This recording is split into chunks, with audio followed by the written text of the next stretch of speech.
Alex Bennett-Grant, founder of creative agency We Are Pi. Welcome to Cannes. I wanted to first start by asking you that your company often challenges conventions, but what's the secret to pushing boundaries without damaging or losing brand impact? Oh, it's a great question.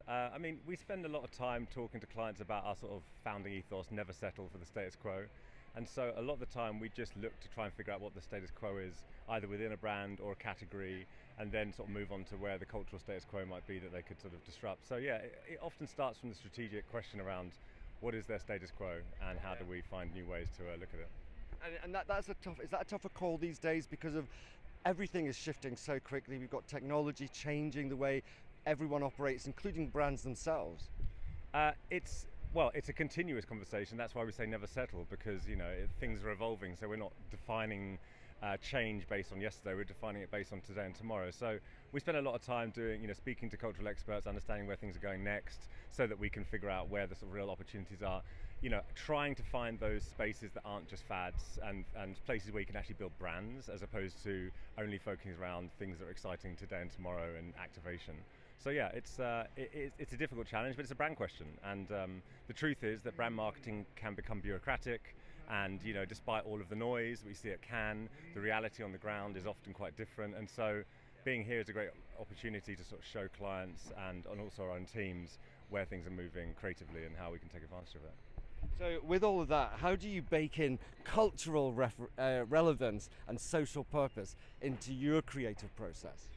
It's kind of the starting point. It's the strategic question, and so, like I said, we spend a lot of time doing cultural research of our own, before we even speak to clients. I think by the time you're speaking to clients, the urgency is also quite, of a limiting factor. So you need to already have a point of view. You already have to have an understanding of what's going on around brands. And most, brands don't spend much time thinking outside of the box or thinking outside of their four walls, despite all the research they might have. A lot of it just doesn't have that human touch, and so we're just trying to bring that human touch to culture.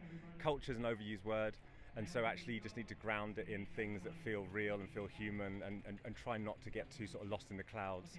And purpose, again, it keeps changing, right? So like the conversation around purpose is that it's all about purpose, and now purpose is dead. I don't think we really have that conversation. Purpose for us is it becomes a sort of bit of like a nothing word until you embed it in something meaningful for the consumer.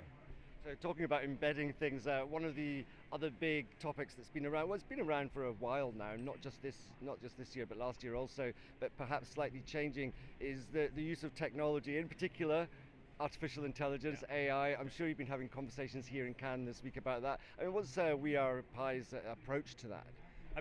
We got really excited about it, in sort of 2022 when, the first GPT-3 I think came out, and we sort of threw ourselves into, some of the first European like AI hackathons to try and understand the technology.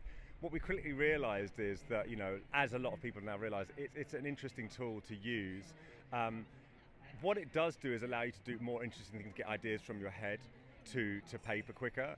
For example, I was rushing to Cannes a couple of days ago, and I came directly out of a client workshop which I was heavily involved in, and I could feel that there was a need to quite quickly follow up with the action points, and there just wasn't going to be time.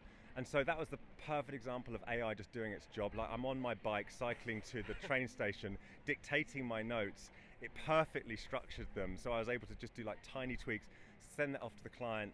They were engaged. So that type of tool solution is brilliant. I think what it's not as useful for is sharpness. It doesn't really deliver any sharpness. I don't think there's any examples where AI helped to make things a lot clearer and more either crafted or the message become much more clear. And in the end, that's what we're trying to do. We're trying to make the sharpest, clearest, most singular point in any channel. And so I haven't seen it do that yet, but everything else beforehand, it's really useful. I love the fact that you're on your bike dictating. Stuff you have to do. Do you ever take a break?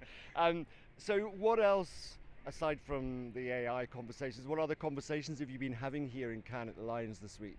I think, there's a lot of conversation about where the industry's going and the role of humans in the industry, which I think is kind of a hilarious conversation to have.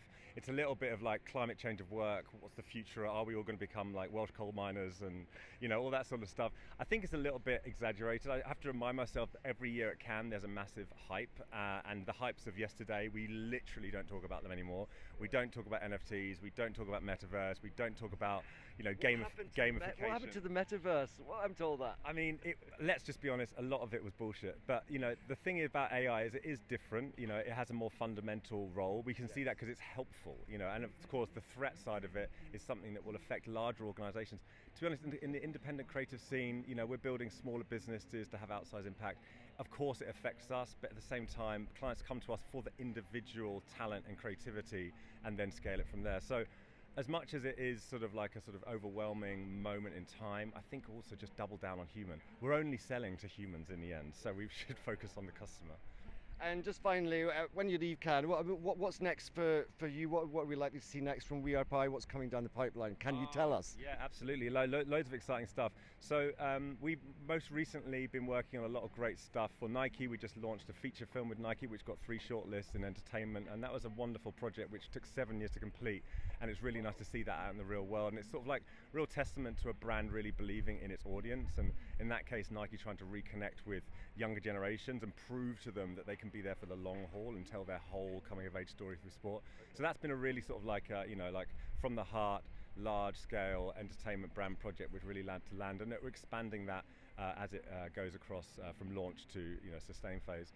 Aside from that, some exciting new business we've been working on, but probably the most exciting thing I can actually talk about is our Virgin Active work, which we launched a new positioning for them last year, Leave the Cult of Wellness, Join the Club.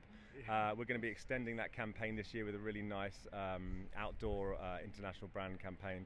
And so I think, getting into the nitty gritty of how you can extend those cultural stories into, second and third year is kind of really thrill for us.